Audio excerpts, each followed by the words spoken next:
சிபியோட மாமா வந்துட்டு மினிஸ்டர் கிட்ட பேசிகிட்டு இருக்காரு. என்னோட பேர் வெளியே வந்துடக்கூடாது, எங்கள் அத்தைக்கு உண்மை தெரிஞ்சிச்சுன்னா அவ்வளோதான், நான் இந்த வீட்டிலே இருக்க முடியாதுன்னு சொல்லி பேசிகிட்டு இருக்காரு. இதை வந்துட்டு கரெக்டாக தமிழ் கேட்டுட்டு, எனக்கு தெரியும் நீங்கள் தான் இந்த வேலையை பண்ணியிருக்கீங்க, ஜானு அம்மா உங்களை இவ்வளோ இதுவாக வச்சுட்ருக்காங்க, இவ்வளோ கேவலமாக நடந்துக்கிறீங்களே, அவங்களுக்கு கண்டி தெரிஞ்சிச்சுன்னா நீங்கள் இந்த வீட்டிலே இருக்க மாட்டீங்க, ஆனால் அவங்க கஷ்டப்படுவாங்க, நீங்கள் கண்டி போனீங்கன்னா உங்கள் ஃபேமிலியும் போய்டும், இதனால் குடும்பம் ஒன்றா இருக்காதுன்னு சொல்லிட்டு அவங்க வருத்தப்படுவாங்க, அந்த ஒரு காரணத்துக்காக உங்களை விட்டு வைக்கிறேன், இதுக்கு மேலே இந்த மாதிரி பண்ணிங்க அவ்வளோதான் அப்படின்ற மாதிரி தமிழ் சொல்லிட்டு போயிடறாங்க. இதனால் இவர் ரொம்ப கடுப்பாயிறாரு. அப்புறம் மினிஸ்டர் கூட சேர்ந்து குடிச்சிட்டு இது பண்ணிட்டு இருக்காங்க. அப்போ என் பொண்ணு எப்படியாவது சிபி கல்யாணம் பண்ணி வைக்கணும், இதில் வேறு அந்த சம்யுக்தா வேறு இவ்வளோ பிரச்சனை பண்ணிட்டான்னு சொல்லிட்டு இருக்காங்க. இதில் வேறு ஒரு வழி இருக்குது, அந்த சம்யுக்தாலாம் ஒரு பெரிய ஆளே கிடையாது, அவளை விட்டு தள்ளுங்க, இந்த தமிழ் தான் வந்துட்டு இதுவே, அதனால் அந்த தமிழை முதல்ல அந்த வீட்டை விட்டு விரட்டுறதுக்கு வழியை பாருங்கள், அதுக்கப்புறம் வந்துட்டு மிச்சதெல்லாம் பார்த்துக்கலாம் அப்படின்ற மாதிரி சொல்லிடுறாங்க. உங்கள் பொண்ணை வந்துட்டு சிபி கல்யாணம் பண்ணிக்கிறது என் பொறுப்புன்னு சொன்னோன்னே இவரும் நம்பிக்கிட்டு அதுக்கான பிளானை போடுறாரு. இங்கே ஜானு வந்துட்டு தமிழை கூப்பிட்றாங்க. உடம்பெல்லாம் எப்படி இருக்குன்னு கேட்டு,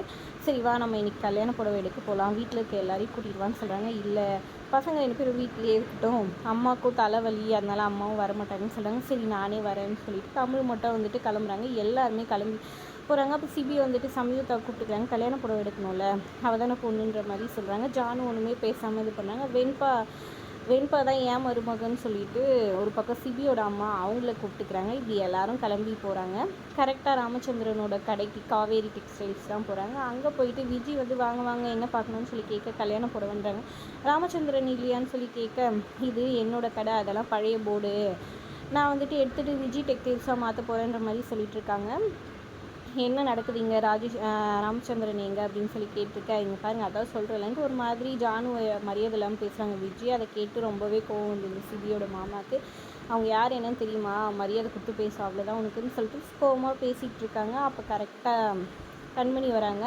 இங்கே பாருங்கம்மா நீங்கள் இது பண்ணாதீங்க, இதில் கொஞ்சம் பிரச்சனை இருக்குது, அதனால தான் எதிரில் தான் வந்துட்டு ராமச்சந்திரன் மாமா இருக்கிறாரு, அங்கே தான் குட்டி கடை வச்சுட்ருக்காங்க, நீங்கள் அங்கே போய் இது பண்ணுங்கள், இல்லைனா வந்துட்டு நான் உங்கள் வீட்டுக்கே வந்துட்டு மாரணிய வீராவையும் கல்யாண புடவை எல்லாத்தையும் எடுத்துகிட்டு வர சொல்கிற, ஜவுளி எல்லாம் நீங்கள் போங்கம்மா அப்படின்ற மாதிரி சொல்லிடுறாங்க.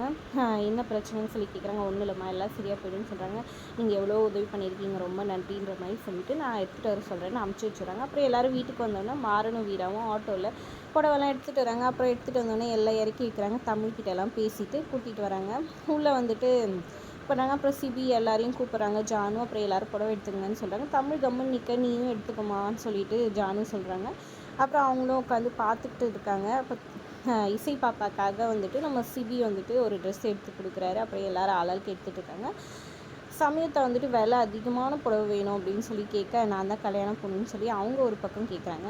அப்புறம் வெண்பா வந்துட்டு நான் தான் கல்யாணம் பொண்ணுன்னு சொல்ல, என்ன நடக்குது இங்கே ஒன்றுமே புரியலேன்னு சொல்கிறாங்க. ஜானு வந்துட்டு தமிழ் தான் பொண்ணுன்னு அவங்க ஒரு பக்கம் சொல்ல, என்ன தான் நடக்குது இங்கே, இது ஏதோ மாறி மாறி போயிட்டுருக்கேன்னு சிபி கிட்ட சொல்ல, அப்போ சிபி வந்துட்டு ஒரு பச்சை கலர் புடவை காமிச்சு, இதுதான் வந்துட்டு எங்கள் அம்மா நல்லாயிருக்கும்னு சொல்கிறாங்க, ஆனால் நான் சொல்கிறேன் இந்த ப்ளூ கலர் தான் நல்லாயிருக்குன்ட்டு, ஆனால் இது ரெண்டுத்தில் எது நல்லாயிருக்குன்னு ஜானு கிட்ட கேட்டால், ஜானு ரெட் கலர் தான் நல்லாயிருக்குன்னு சொல்கிறாங்க அப்படின்னு சொல்கிறாங்க. அந்த ரெட் கலர் புடவை கட்டிட்டு நம்ம இவங்க தமிழ் வந்துட்டு வராங்க அழகாக.